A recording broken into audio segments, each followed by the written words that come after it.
Raine Horne has been helping Australians buy and sell property for over 133 years, which is why the proposed changes to negative gearing are a major concern for me. Negative gearing, in simple terms, is when you borrow money to buy an asset, but that asset fails to generate enough income to cover mortgage expenses and other costs. Any losses can then be written off against the income tax you owe at the end of the financial year. As a wealth building strategy, negative gearing can benefit all working Australians. In fact, everyday Australians account for roughly 2/3 of investors in this country, with 3/4 of these investors having a taxable income under $80,000. This includes nurses, primary school teachers and electricians. Our economy is in a fragile state and is very reliant on the tax provided by not only the real estate industry, but the construction industry as well.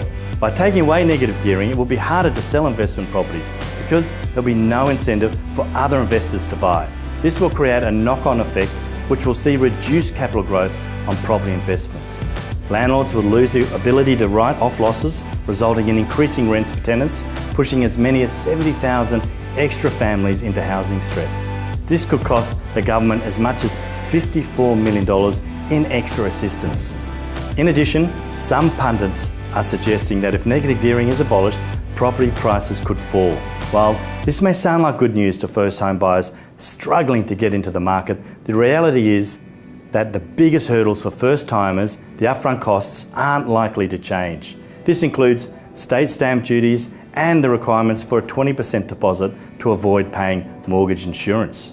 Unless prices drop by a dramatic level, which the opposition are saying is not going to happen, there will be no real difference to affordability, while a potential rise in rents will make it even harder to save up a deposit.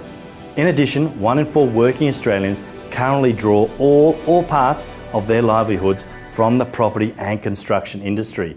These changes will cause a major ripple effect across the economy. Unemployment will rise, meaning first home buyers, among others, may not even have job security.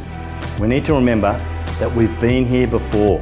The decision to cut negative gearing in 1985 was a disaster for investors, owner-occupiers and tenants.